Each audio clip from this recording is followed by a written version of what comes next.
Bonjour, bienvenue sur le podcast de l'Église évangélique baptiste La Bonne Nouvelle de Dijon. Nous sommes situés aux 5 rue du Lycée à Dijon. Vous pouvez trouver des informations sur notre Église sur le site internet www.la-bonne-nouvelle.org. Passez une excellente journée ou soirée. Et le sujet d'aujourd'hui est un petit peu moins rigolo. Enfin, pas rigolo dans le sens où mon objectif, vous savez que souvent je prêche de façon textuelle. Donc je prends un passage, enfin un livre de la Bible et je le sectionne et je l'enseigne en sections. Ce qui m'évite de prêcher uniquement ce que j'aime. Je fais l'entièreté, je dois passer sur tous les sujets. Donc normalement la prochaine fois ça va être 3 gens. Mais là aujourd'hui j'étais vraiment touché par l'idée de faire un thème. Et ce thème, c'est la question adores-tu Dieu ou une idole ? Je vais vous dire pourquoi j'en suis arrivé là, parce que c'est incroyable comme notre monde évangélique est en train de se perdre quelque part. Quand je parle de monde évangélique, je parle des personnes qui font partie de la Réforme, donc qui ont considéré qu'il fallait remettre l'Écriture au centre de la vie chrétienne et donc obéir à l'Écriture en premier, ce qui est le propre même des évangéliques. Et puis après ça, nous voyons que malheureusement, si des gens se sont battus, si en France et dans les Cévennes et un peu partout, des gens ont été persécutés juste parce qu'ils possédaient une Bible, aujourd'hui on en a, mais on la lit beaucoup moins qu'avant, malheureusement. Et à cause de ça, à cause de cette réalité, c'est qu'il y arrive, et c'est prévu, c'est prévenu dans l'Écriture, qu'il va y avoir finalement des faux enseignements. Des faux enseignants qui vont dire ce qui plaît aux oreilles, mais dont la substance a été enlevée. Alors, je peux déjà dire ma conclusion. Lisez la Bible. Lisez-la. Même si je trouve que c'est bien de lire des plans bibliques, mais au moins lisez une fois la Bible du début jusqu'à la fin. Le temps que ça prend, peu importe, mais commencez un livre au début, au chapitre 1, et terminez-le à la fin de la lettre. Je peux vous assurer que personne ne commence une série télévisée en prenant des petits bouts un peu par là. On suit l'histoire. Et c'est logique, quand on commence un bouquin dans la vie de tous les jours, un roman, peu importe si on aime lire, on prend le livre et on le commence au début et on le termine à la fin. Parfois, il y en a certains qui veulent avoir la fin au départ, mais vous savez que c'est logique. Et la Bible, biblos, qui vient du mot grec biblos, qui même racine que bibliothèque, c'est un ensemble de livres. La Bible, c'est un ensemble de livres. Il y en a combien ? 66. Écrit par combien d'auteurs ? Ouais, 45, voilà. Donc, prenez un livre à la fois. Alors, pour les plus téméraires, commencez par le livre des psaumes, comme ça vous avez un bon paquet. Ou pour ceux qui n'ont pas beaucoup de temps, faites 2 Jean, c'est 13 versets. Mais lisez un livre au complet et regardez l'enchaînement d'idées qui est dans l'Écriture. Pourquoi ? Parce que justement, quand on prend des passages un peu comme ça, on les sélectionne, on se retrouve souvent avec ce qu'on appelle le slogan « texte sans contexte devient un prétexte ». Donc on perd un petit peu la substance de l'Écriture. Donc voilà, ça c'était mon introduction pour vous dire qu'aujourd'hui, on va se mettre chacun devant l'IRM de Dieu. Vous voyez, vous n'avez pas besoin de lever la main pour savoir où vous en êtes après la conclusion, mais devant Dieu, on doit se placer. Une étrange discussion prit place dans le ciel. Une étrange discussion entre Dieu et Satan au sujet de la raison pour laquelle on adore Dieu. Pour quelle raison on aime Dieu ? Voici ce que Satan va dire, le texte ne s'affiche pas. « Si on te révère Dieu, si on t'adore Dieu, répliqua l'accusateur, est-ce gratuitement ? Ne le protèges-tu pas, donc ton serviteur, ne le protèges-tu pas, celui qui t'adore, ne le protèges-tu pas de tous côtés, comme par une clôture, lui, sa famille et ses biens ?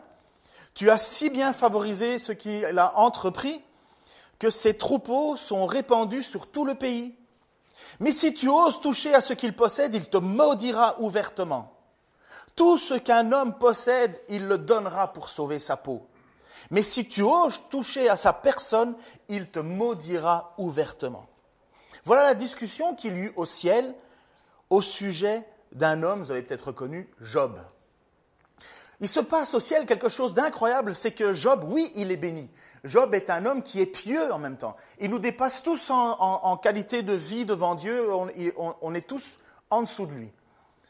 Et là, il y a au ciel un grand débat. En fait, l'accusateur vient pour dire finalement, mais si Job t'aime, c'est parce qu'il est riche, c'est parce qu'il a plein de possessions, c'est parce que tu l'as fait prospérer. Et Dieu dit, ok, mais mets-le à l'épreuve. Mets-le à l'épreuve. Job est mis à l'épreuve, il perd tous ses biens, il perd même ses enfants, il garde sa femme jusqu'à ce présent, et Job est ruiné, mais ruiné en une journée. Et là, le texte nous dit que Job ne pécha point, ne maudit pas Dieu. Après ça, Satan revoit Dieu, et Dieu lui dit, mais pourquoi finalement m'as-tu poussé à mettre mon serviteur comme ça en tentation, enfin en défaut? Et Satan lui dit, finalement Dieu lui dit, tu vois, ça n'a servi à rien, il continue à m'adorer vraiment. Et là Satan lui dit, mais oui, mais d'accord, mais ça c'est bien, mais pour sa santé, un homme est prêt à faire n'importe quoi pour sa santé. Vous le savez, qu'est-ce qu'on dit le 1er janvier à tout le monde? Bonne année, bonne santé, et en général on termine, ouais, la bonne santé c'est le plus important, hein? Ça c'est les phrases habituelles, vous le connaissez. Mais voilà, Satan il a compris le même truc. Il dit, mais touche à la santé des gens. Oh là, ils vont commencer à douter, ils vont même te maudire. La femme de Job lui dit même à un certain moment, mais maudit Dieu et meurt. Donc autour de Job, il est de plus en plus seul avec sa souffrance, seul avec sa pauvreté. Et donc Job est en plus tout à fait malade. On le dit, le texte nous dit qu'il doit même se gratter avec des tessons de bouteilles parce qu'il est plein de pustules autour de lui. Et comble du malheur, même ses amis se mettent contre lui. Ses amis continue en lui disant, mais finalement, si tu es dans cet état-là, c'est parce que tu as péché. Si tu es dans cet état-là, c'est parce que forcément tu as dû faire quelque chose, parce que nous connaissons bien Dieu. Dieu bénit seulement les non-pécheurs. Donc si tu es maudit, c'est que tu as un problème. Donc non seulement il y a bataille dans le ciel au sujet de la foi de Job, puis après ça, Job, il perd toute son assurance financière et ses biens, même sa famille. Il perd après ça même la santé et en plus ses amis sont pénibles.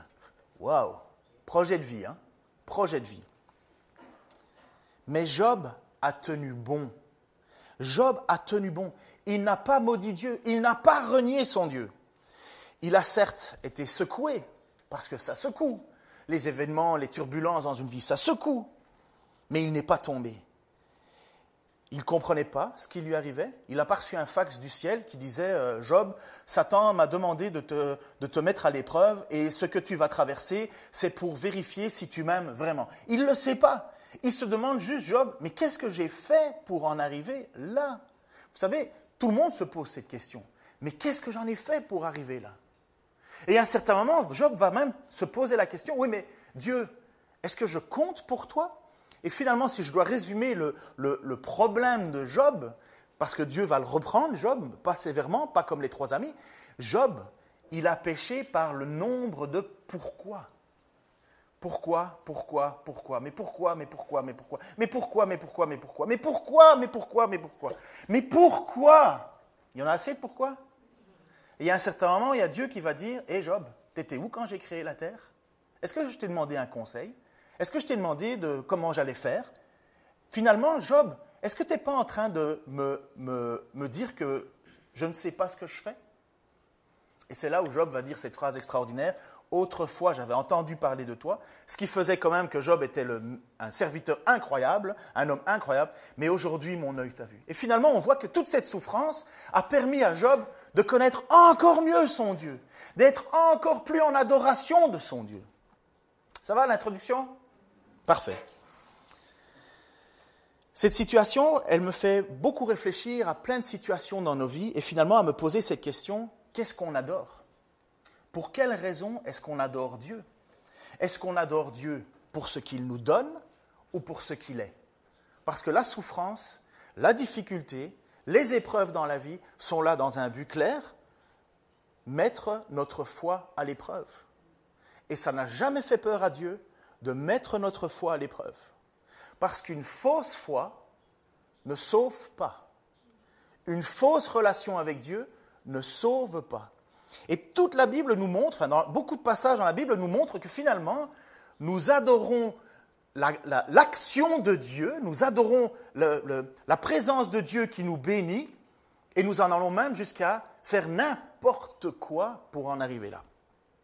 Petite histoire dans le livre de 1 Samuel. Je vous montre cette petite image. En fait, c'est le coffre de l'Alliance. Il faut que je dise, avant que je commence, reviens en arrière, sinon ça va aller trop vite.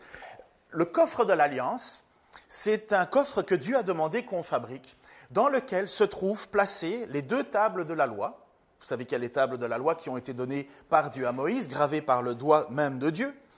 Il y a dans ce coffre de l'Alliance le bâton d'Aaron. Vous savez, ce fameux bâton avec lequel on le levait, en même temps il a été jeté devant Pharaon. Ce bâton s'est transformé en serpent, enfin toutes ces choses-là. Donc il symbolisait quelque part une autorité. Et alors il y avait la manne. La manne, pour ceux qui ne savent pas trop ce que c'est une espèce de farine que Dieu a envoyée pendant 40 ans dans le désert. Il la faisait pleuvoir chaque jour. Chaque jour, la manne tombait du ciel et des cailles, il y avait des cailles. Donc la manne servait à faire les galettes et les cailles servaient à être mangées, bien entendu. C'est pas beaucoup une caille. Hein. Mais bref, Dieu donnait cela chaque jour. Chaque jour, la manne était là. C'était le moyen que Dieu avait fait en sorte de faire subsister son peuple. Son peuple, dans le désert. Donc dans ce coffre de l'Alliance, qui doit plus ou moins ressembler à ça, il y avait ces trois choses. Et dans le coffre de l'Alliance, je ne sais pas si tu peux mettre quand même l'autre image, s'il te plaît. Vous voyez, il y a 2 chérubins en or qui avaient été taillés, enfin fabriqués. Et quand Moïse était dans le temple, enfin à l'époque c'était une tente, et qu'il allait parler avec Dieu, un texte nous dit qu'il entendait la voix de Dieu entre les 2 chérubins. Donc ce coffre de l'Alliance manifestait la présence de Dieu sur terre. Voilà, on est quelques années plus tard, on a maintenant un roi, on a le roi Saül, et il y a une guerre qui éclate avec les Philistins. En ce temps-là, les Philistins se rassemblèrent pour faire la guerre à Israël. Et les Israélites se mirent en campagne pour les affronter. Ils dressèrent leur camp près de Ébenezer, et les Philistins établirent leur camp à Aphek.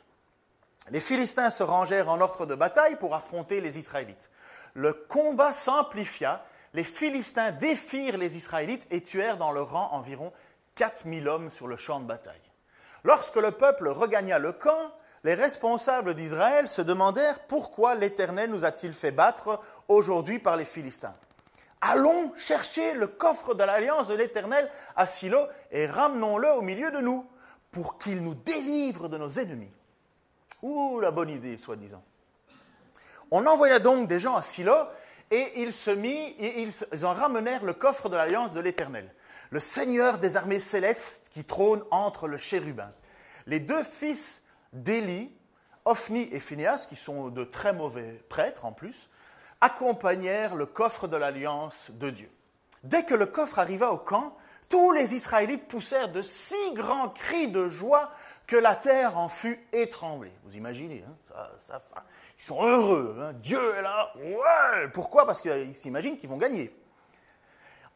En entendant ces acclamations, les Philistins se demandèrent mais ce que signifiaient ces grands cris des Hébreux. Ils apprirent que le coffre de l'Éternel était arrivé au camp. Alors ils prirent peur. Donc vous avez d'un côté les Israélites qui sont super joyeux, méga joyeux, et de l'autre côté les Philistins qui sont méga trouillards. Au point qu'ils se disaient entre eux, Dieu est venu dans le camp des Hébreux, et ils ajoutaient, malheur à nous. Il n'en était pas ainsi auparavant, malheur à nous, qui nous délivrera de ces dieux puissants? Ce sont ces dieux-là qui ont infligé toutes sortes de coups aux Égyptiens dans le désert, dont même les Philistins savent comment Dieu a libéré le peuple du Pharaon. Philistins, soyez forts, soyez des hommes, sinon vous deviendrez les esclaves des Hébreux comme ils ont été les vôtres. Soyez donc des hommes et combattez. Les Philistins livrèrent bataille et Israël fut vaincu. Chacun s'enfuit sous sa tente et ce fut une lourde défaite. Israël perdit 30 000 hommes. Le coffre de Dieu fut pris par les Philistins. Les 2 fils d'Élie, Ophni et Phinehas, moururent. Vous imaginez la claque?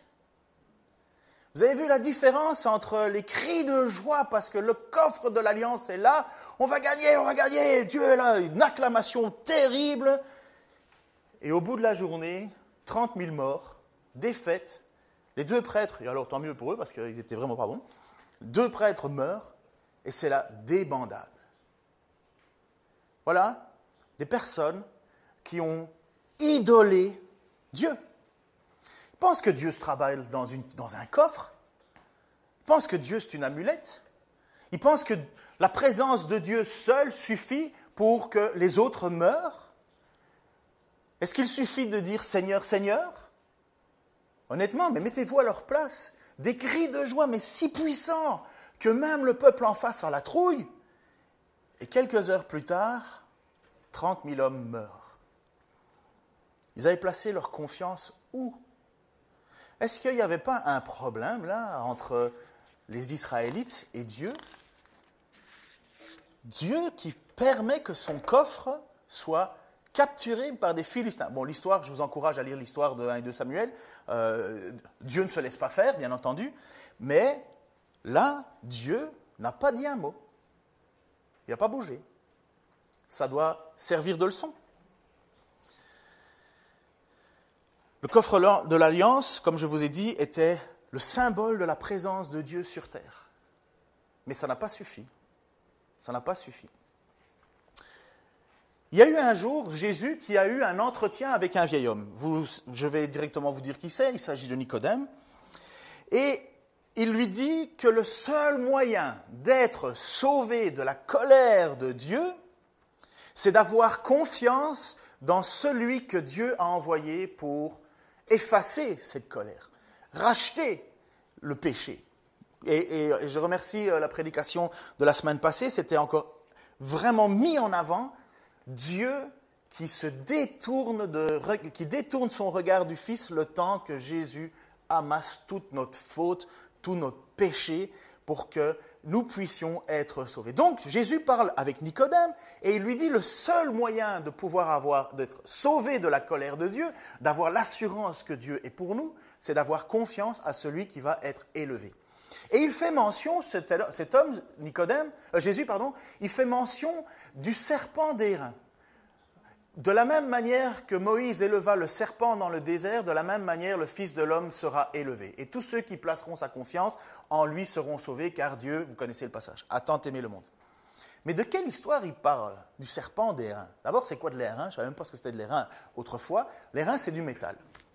Alors, lisons cette histoire au sujet du serpent d'airain. Ça se trouve dans Nombre 21, 4 et 9. Les Israélites quittèrent la montagne de Hor par la route de la mer des roseaux. Donc, ils quittent l'Égypte parce qu'ils ont été délivrés de l'Égypte et ils vont en direction, normalement, du pays promis. Donc, de Hor pour la route des mers des roseaux, pour contourner le pays d'Édom, en cours de route, le peuple se découragea. Ils se mirent à parler contre Dieu et contre Moïse en disant « Pourquoi nous avez-vous fait sortir d'Égypte pour nous faire mourir dans le désert ? Car il n'y a ni pain, ni eau, et nous sommes dégoûtés de cette nourriture de misère. » Alors l'Éternel envoya contre le peuple des serpents venimeux qui les mordirent. Et il mourut beaucoup de gens en Israël. Attends, on va passer à l'autre image. Le peuple vint trouver Moïse. Vous savez, on se trompe au sujet de notre Dieu. Nous parlons constamment d'un Dieu d'amour, d'un Dieu de grâce. Amen. Il n'y a pas à diminuer ce discours-là. C'est juste qu'il faut parler de l'autre côté de Dieu. Dieu, à un certain moment, il dit, ça suffit là. Vous râlez contre moi, vous étiez 400 ans en esclavage, vous étiez écrasés, vous avez crié, vous avez pleuré à moi, je vous délivre, on fait un petit chemin dans le désert, parce que vous n'avez pas ce que vous voulez, vous commencez à être fâchés contre moi, à parler contre Dieu et Moïse en disant « Mais dites donc, Dieu, tu me délivres pour me faire mourir ?» Vous imaginez ? Dieu, à un certain moment, qu'est-ce qu'il fait ? Il ne fait pas juste comme ça en dessous de... « Mais t'inquiète pas, mon petit loulou, tout va bien aller, tu vas voir. À un certain moment, tu vas même être capable de traverser la mer, je vais l'ouvrir devant toi. Tu vas voir, tout va bien aller. Allez, sèche tes larmes, prends ta respiration. » Non, Dieu envoie des serpents venimeux, et qui mordent les gens, et les gens meurent. Il y en a beaucoup qui meurent. Et alors, il y en a d'autres qui sont mordus, et je m'imagine cette situation de serpents autour de nous. S'il y avait, une bonne centaine de serpents ici, qu'est-ce que vous feriez la première des choses ? Moi, je lève les pieds. Je me mets debout sur ma chaise, Et là, je me dis, il faut faire quelque chose. Alors, on prend le plus téméraire, le gars le plus solide, et on le pousse, en se disant, peut-être que tous les serpents vont aller sur lui, pendant ce temps, on cavale. Non, impossible, impossible. On dit les femmes et les enfants d'abord, quand on est tous sur les chaises, allez, vas-y. Non, on ne peut rien faire, on est là, on est juste dans l'effroi. Et voici ce que Moïse, donc, le peuple vint trouver Moïse en disant, merci pour la suite, voilà. Nous avons péché. Ah oui, ça vous l'avez fait. Nous avons parlé contre l'Éternel et contre toi. Maintenant, veuille implorer l'Éternel pour qu'il nous débarrasse de ces serpents. Moïse pria donc pour le peuple et l'Éternel répondit, fais-toi un serpent en métal et fixe-le en haut d'une perche. Celui qui aura été mordu et qui fixera son regard sur ce serpent aura la vie sauve. Moïse façonna un serpent de bronze et le fixa en haut d'une perche. Dès lors, si quelqu'un était mordu par un serpent, et qu'il levait les yeux vers le serpent de bronze, il avait la vie sauve. Mais qu'est-ce que c'est ça pour un moyen? Oui, mais qu'est-ce que c'est ça? Mais qu'est-ce que c'est? Mais coudon en québécois. Coudon. C'est quoi ce truc? Qu'est-ce que Dieu demande à Moïse de fabriquer pour être sauvé d'un serpent? À la limite, fabriquer des milliers de serpents d'airain pour pouvoir taper sur les serpents. Non, il dit, tu fabriques un serpent en métal, tu le lèves sur une perche, et tous ceux qui ont été mordus, ils regardent à ça, et ils vont être sauvés. Ça ne vous paraît pas un petit peu simple, perso? Moi, tu lis ça, je me mets à la situation et je me dis, si ça, c'est pas me demander d'avoir de la foi, si ça, c'est pas avoir confiance dans le moyen que Dieu a donné, mais oui, c'est exactement ça. C'est exactement ça, Jésus à la croix. Qu'est-ce que tu peux faire? Qu'est-ce que tu peux faire? Tu dois regarder à quelqu'un qui est élevé. Qu'est-ce que tu peux faire au milieu des serpents autour de toi? Tu regardes à un serpent que Dieu a dit, c'est le moyen que j'utilise. C'est ça la foi. C'est la certitude que ce que Dieu a dit, il faut y obéir. Il n'y a pas d'autre moyen à l'époque pour que le peuple soit sauvé que de regarder ce morceau de métal. Ça, c'est l'essence même de la foi. Si Dieu l'a dit, on obéit. Je fais confiance. C'est Dieu qui parle, j'obéis.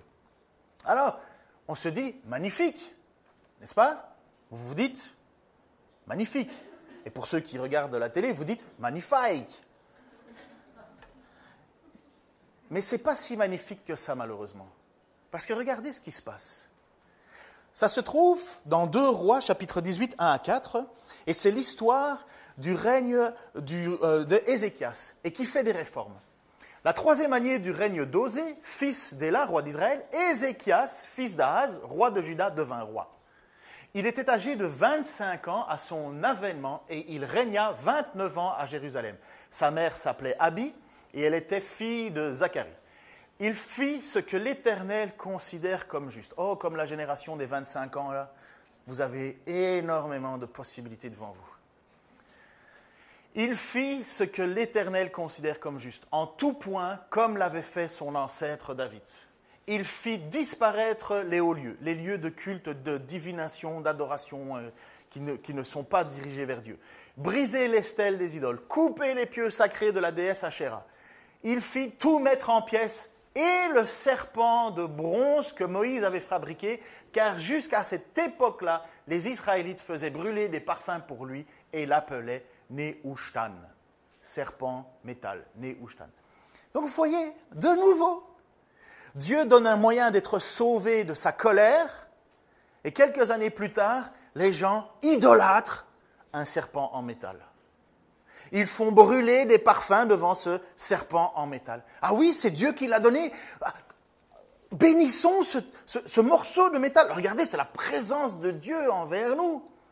Vous voyez de nouveau, Dieu demande de marcher par la foi et l'homme marche par superstition, idolâtrie.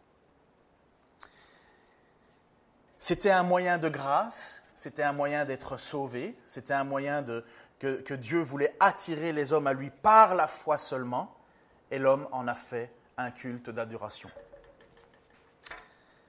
Alors là, ça va, on peut dire à la limite que nous, dans nos maisons, nous n'avons pas des reliques, des ci, des là, on a fait table rase de tout ça. Oui, d'accord. Mais il existe une idolâtrie, malheureusement, bien plus pernicieuse aujourd'hui. Celle d'idolâtrer Jésus.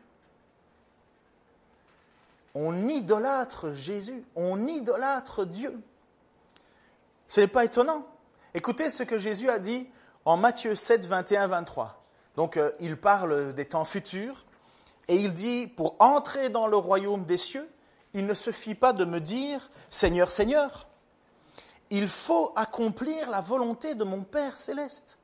Au jour du jugement, nombreux sont ceux qui me diront « Seigneur, Seigneur, nous avons prophétisé en ton nom. Nous avons chassé des démons en ton nom. Nous avons fait beaucoup de miracles en ton nom. » Et je leur déclarerai « Je ne vous ai jamais connu, allez-vous-en, vous qui pratiquez le mal. » Comme vous le voyez, apparemment, ils idolâtrent Jésus. Ils utilisent le nom du Seigneur. Mais Jésus leur dit qu'ils font deux choses. Premièrement, Jésus leur dit « Je ne vous connais pas. » Et deuxièmement, vous faites le mal. Je ne vous connais pas, vous faites le mal. Et pourtant, ces gens prophétisent en son nom, font des miracles en son nom, chassent des démons en son nom. Et Jésus dit, vous faites le mal. Apparemment, il y a un énorme problème. Et là, on est dans le Nouveau Testament. Et ça, ce sont des paroles que Jésus nous dit pour les temps futurs. Pour tous ceux qui viendront à Jésus au jour du jugement. Puisque c'est bien là l'idée. Ils viendront au jour du jugement. Nombreux sont ceux qui me diront. Vous comprenez pourquoi je parle d'un IRM spirituel dans notre vie? Est-ce qu'on aura utilisé le mot « Seigneur, Seigneur » plus d'une fois et que Jésus nous dira « Mais je ne te connais pas. Je ne sais pas qui tu es exactement. » Bien sûr, quand Jésus dit qu'il ne connaît pas, il connaît très bien. Il dit « Je ne vis pas en toi, moi. Tu ne m'appartiens pas et apparemment, je ne suis pas en toi. » Je vais vous montrer cette histoire justement de c'est quoi cette notion de vivre en nous. Mais d'abord, écoutons ce que Pierre va nous raconter dans le livre des Actes au sujet d'un homme qui vit exactement ça. Livre des Actes, chapitre 8, versets 9 à 17. Donc nous avons la première fois que les Samaritains vont entendre l'Évangile. Les Samaritains, c'est un peuple qui est entre les Juifs et les non-Juifs. Ils adorent sur une montagne, je crois que c'est Abraham, je crois que c'est la montagne... Attends, je me trompe. C'est le mont Garizim, mais c'était Abraham qui avait aimé... Je ne sais plus. En tout cas, ils adorent un Dieu sur le mont Garizim, et Jésus avait discuté avec cette Samaritaine, vous vous souvenez, et Jésus lui avait dit, à un certain moment, ce n'est plus ni à Jérusalem, ni sur ce mont qu'on adorera Dieu, mais c'est en esprit et en vérité. Je ne sais plus qui est à l'origine du Samaritain, j'ai oublié. Mais voici, or... Depuis quelque temps, un homme nommé Simon était établi dans la ville et exerçait la magie. Il émerveillait le peuple de Samarie et prétendait être un grand personnage. Toute la population, du plus petit jusqu'au plus grand, lui accordait une grande attention. Cet homme, disait-il, est la puissance même de Dieu, celle qu'on appelle la grande puissance. Il s'attachait ainsi à lui. C'était parce que depuis assez longtemps, il étonnait par ses actes de magie. Vous voyez déjà à ce moment-là, magie et compagnie, on dit « Ah, ben ça c'est un homme puissant, il agit au nom de Dieu. » Mais quand ils crurent Philippe l'évangéliste, qui leur annonçait la bonne nouvelle du règne de Dieu et de Jésus-Christ, ils se firent baptiser, tant les hommes que les femmes. Simon lui-même crut et fut baptisé.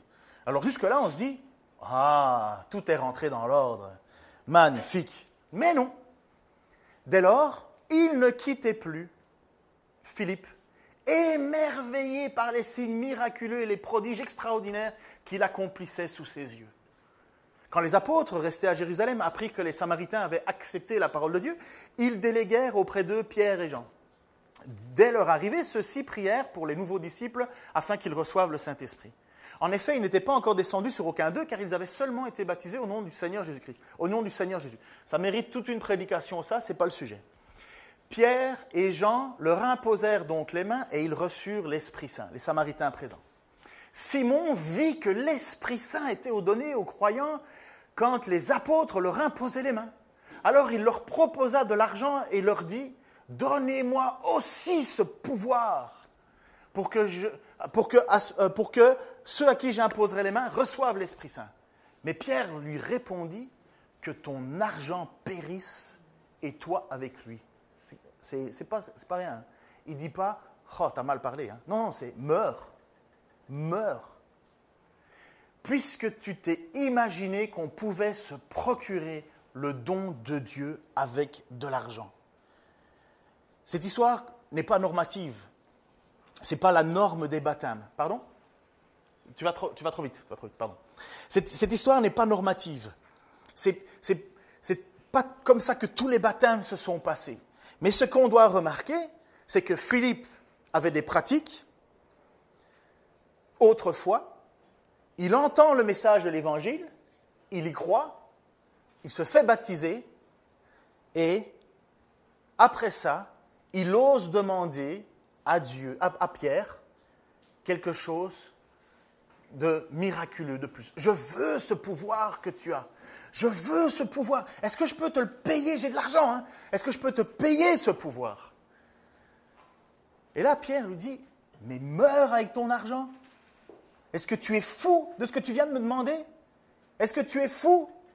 C'est ça que Pierre est en train de dire à cet homme. Mais tu ne sais pas ce que tu demandes. Mais n'oubliez pas, Simon a cru au message de l'évangéliste, et je pense que le message, c'était le bon message. Philippe, c'est quand même celui qui est envoyé par Dieu avec l'eunuque qui lit la Bible et il ne comprend pas. Philippe est envoyé par l'Esprit devant cet eunuque, baptême automatique. Après ça, l'eunuque repart sauvé, après avoir fait la lecture d'Ésaïe 58, je crois, ou 53. Puis, on voit Philippe qui est avec ses filles, qui elles-mêmes sont évangélistes. Ils évangélisent. On sait que Philippe est appelé par Dieu à ce ministère-là. Donc, je suis convaincu que Philippe a dit le bon message. Ce n'est pas que Philippe a mal expliqué les choses. Et je crois que Simon, le magicien, a bien compris les choses. Il a décidé de se faire baptiser. On ne prend pas une décision comme ça à la vitesse. Mais apparemment, le cœur de Simeon n'était pas à la bonne place. Il ne voulait pas servir Dieu. Il voulait que Dieu le serve. Il voulait que Dieu lui serve à quelque chose. Et voilà, donc on continue l'histoire. Tu n'as ni part ni droit dans cette affaire, car ton cœur n'est pas droit devant Dieu. Détourne-toi donc du mal qui est en toi et demande au Seigneur de te pardonner s'il est possible d'avoir eu de telles intentions dans ton cœur. Car, à ce que je vois, tu es rempli d'amertume et de méchanceté et tu es captif du mal. Alors Simon demanda à Pierre et Jean, « Priez vous-même le Seigneur pour moi, qu'il ne m'arrive pas ce que vous avez dit. » Même là, on se demande, pourquoi est-ce que Simon ne veut pas prier tout seul? Priez vous-même. Comme vous le constatez, vous le voyez dans ce texte-là, rien de nouveau malheureusement. Dans cette histoire, Satan gagne. Si c'était Simon qui était placé dans la discussion entre Dieu et Satan, vous savez au début que je vous ai parlé et que c'était au sujet de Job et que Job n'a pas maudit Dieu, Simon, lui, aurait fait perdre Dieu. Parce que Simon avait le cœur pas droit. Il désirait que Dieu lui serve à quelque chose. Il désirait pouvoir même acheter la puissance que Dieu pouvait lui avoir. Et devant les apôtres, il n'y a pas de demi-mesure. Imaginez-vous qu'un pasteur vous dit « Mais meurs avec ton argent ». Comment vous le prendriez? Si l'apôtre Pierre était un pasteur dans une église,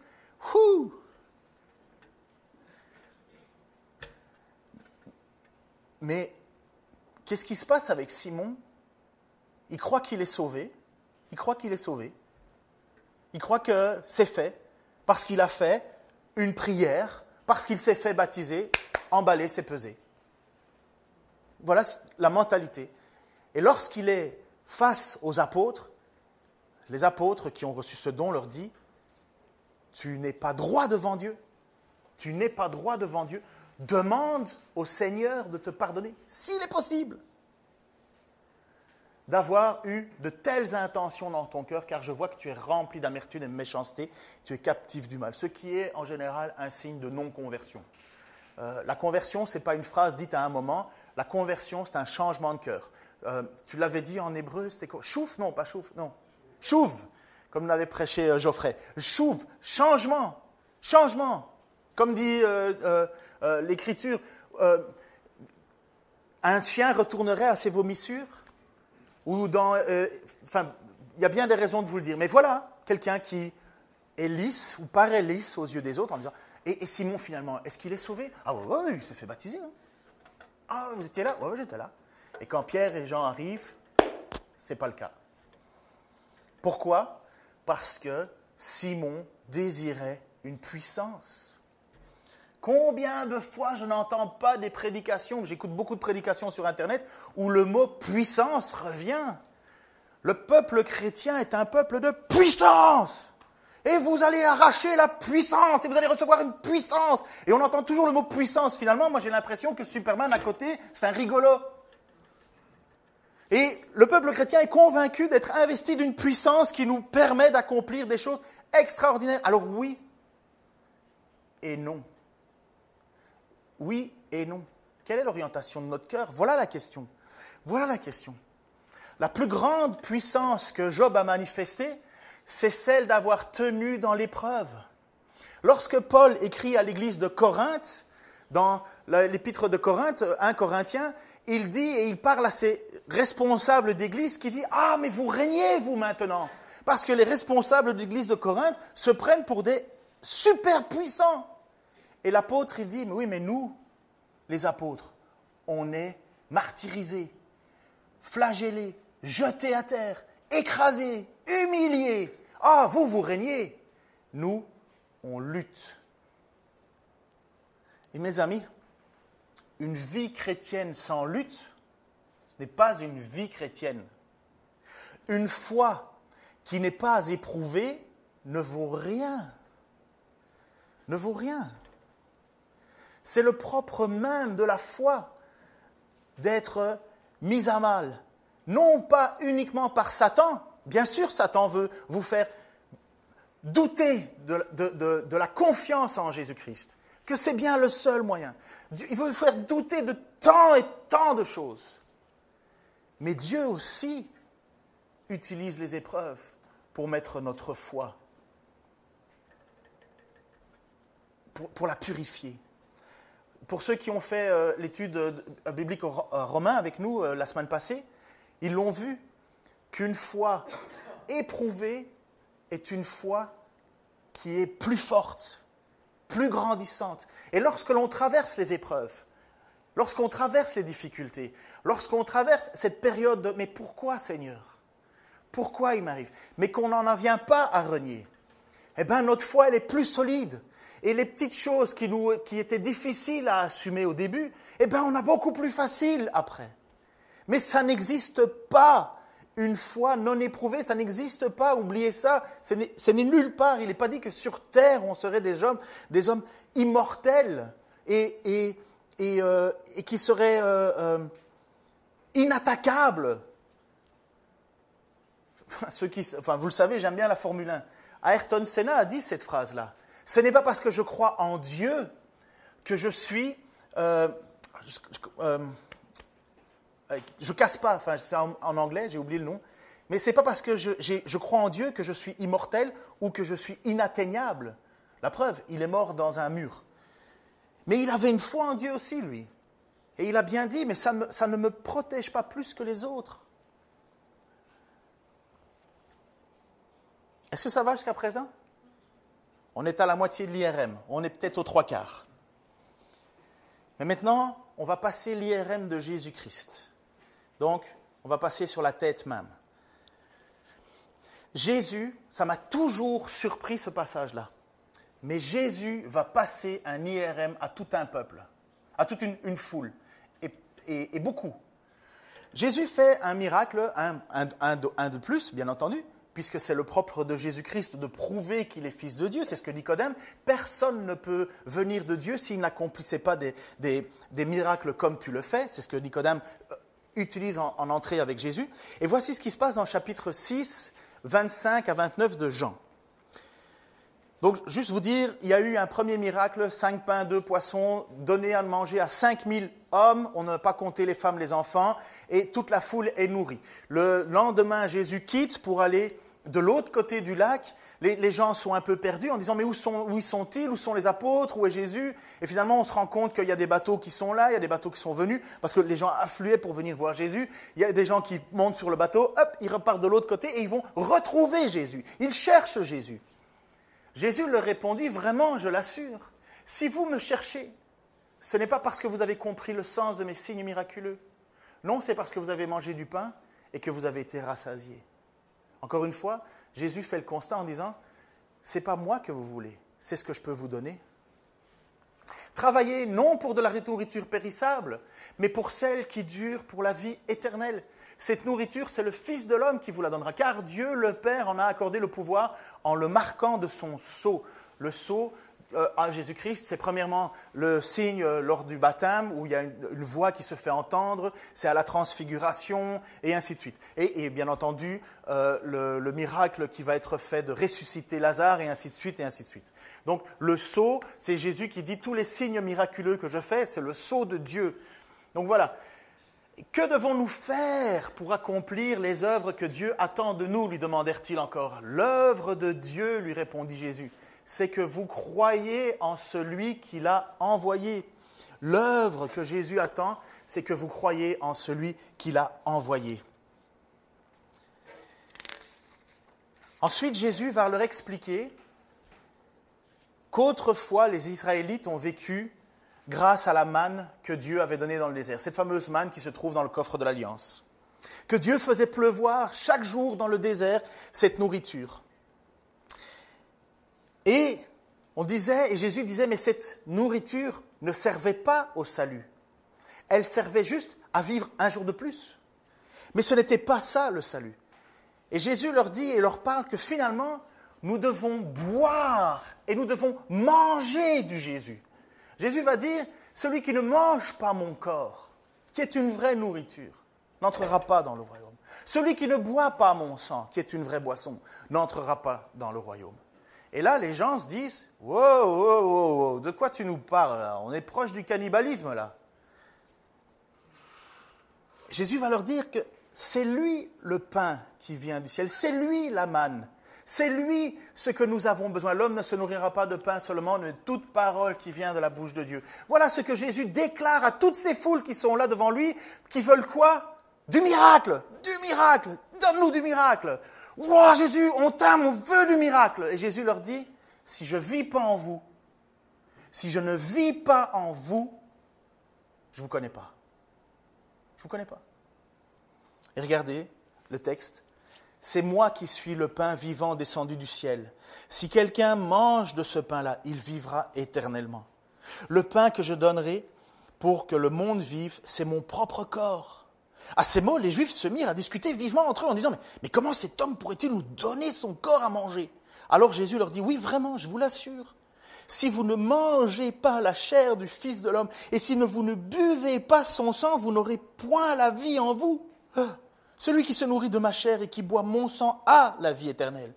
Et moi, je le ressusciterai au dernier jour. Car ma chair est vraiment une nourriture et mon sang est vraiment un breuvage. Celui qui mange ma chair et boit mon sang demeure en moi et moi je demeure en lui. Le Père qui m'a envoyé a la vie en lui-même et c'est lui qui me fait vivre. Ainsi, celui qui se nourrit de moi, lui aussi par moi, vivra lui aussi par moi. C'est ici le pain descendu du ciel. Il n'est pas comme celui que vos ancêtres ont mangé. Eux, ils sont morts. Mais celui qui mange ce pain-ci vivra pour toujours. Voilà ce que déclara Jésus lorsqu'il enseigna dans la synagogue de Capernaum. Après l'avoir entendu, plusieurs de ses disciples, ce n'est pas encore les apôtres, disciples c'est comme un élève dans une classe d'école. C'est quelqu'un qui écoute un enseignant, mais ce n'est pas un apôtre, un disciple. après avoir entendu plusieurs de ses disciples dire ce langage est bien difficile à accepter, qui peut continuer à l'écouter? Jésus savait fort bien quel murmure ces paroles avaient soulevé parmi eux. C'est pourquoi il leur dit, « Cela vous choque-t-il? Cela vous choque-t-il? Et si vous voyez le Fils de l'homme remonter là où il était auparavant? C'est l'Esprit qui donne la vie. L'homme n'aboutit à rien par lui-même. Les paroles que je vous ai dites sont esprit et vie.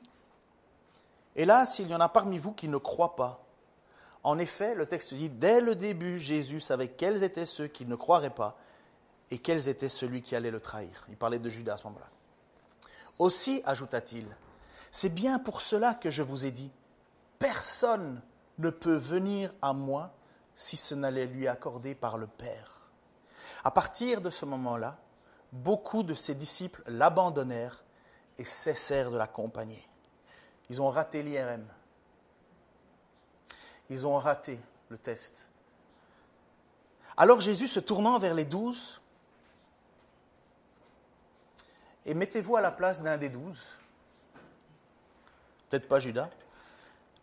Alors Jésus, se tournant vers les 12, leur demanda, « Et vous, vous voulez aussi partir ?» Mais Simon-Pierre lui répondit, « Mais Seigneur, vers qui irions-nous? Tu as les paroles de la vie éternelle. Nous avons mis toute notre confiance en toi et nous savons que tu es le Saint, l'envoyé de Dieu. » Mais mes amis, comment tu passes l'IRM de Dieu si tu perds ta santé, si tu perds ta richesse, si tu perds ta famille, si tu perds tes amis, si tu perds tout? Si finalement, tu as l'impression de ne pas avoir de pouvoir, Jésus va te dire, qu'est-ce que tu veux de moi? Que je te donne quelque chose ou que je vive en toi? Ça, c'est la seule et unique assurance que nous avons, la vie éternelle avec Dieu. Il n'y en a pas d'autre. Il n'y en a pas d'autre. Ce n'est pas une question de prendre, on l'a pris la semaine passée, on la prendra la semaine prochaine. Ce n'est pas une question de prendre du pain, du vin. Ce n'est pas ça. C'est est-ce que Jésus vit en toi? C'est tout. Si tu ne pries jamais, il y a un problème. Si tu ne cherches jamais à savoir ce que Dieu veut, il y a un problème.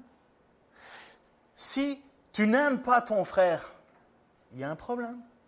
Si tu n'obéis pas au commandement, il y a un problème. Il y a un problème. Si finalement tu vis dans ton coin et que tu ne veux rien savoir des autres et que tu fermes ton cœur quand il y a des besoins, il y a un problème. Tout ça, c'est des passages de l'Écriture que je vous dis. Pourquoi? Parce que quand Jésus vit en nous, Jésus aime son prochain, Jésus obéit au commandement, Jésus demande pardon, enfin, il n'a pas péché, mais Jésus en nous fait demander pardon lorsque nous péchons.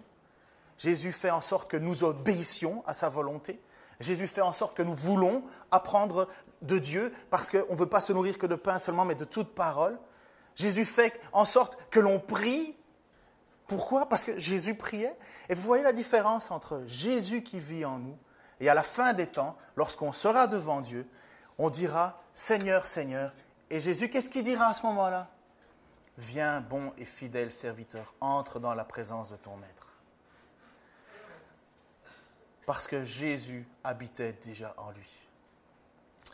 Je termine avec ça et la prière, et puis le groupe de louanges peut s'avancer. Seigneur, cette parole, elle nous transcende. Seigneur, tu connais exactement notre cœur. Comme tu le dis dans ta parole, tu n'as pas besoin de savoir, on n'a pas besoin de te renseigner sur qui croit ou qui ne croit pas en toi, tu le sais.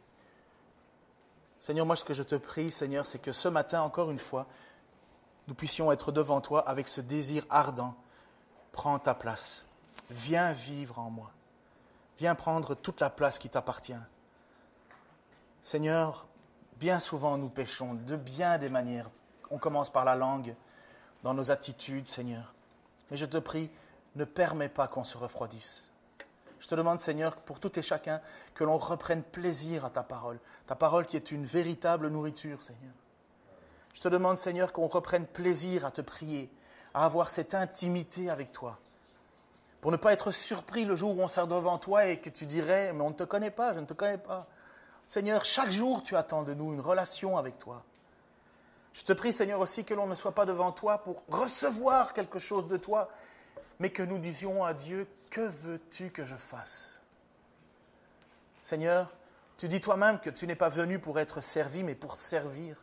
Seigneur, nous-mêmes, Seigneur, comment veux-tu que l'on te serve? Que veux-tu que l'on fasse? Seigneur, je te prie pour que chaque personne ici, Seigneur, devant ta façon de nous scanner, de nous voir à travers nous, puisse lever la main et dire, c'est par la foi seulement. À qui irions-nous d'autres? Tu as les paroles de la vie éternelle. Et nous avons cru et nous avons reconnu que tu es le Fils du Dieu vivant. Seigneur, merci pour la grâce encore aussi que tu nous accordes.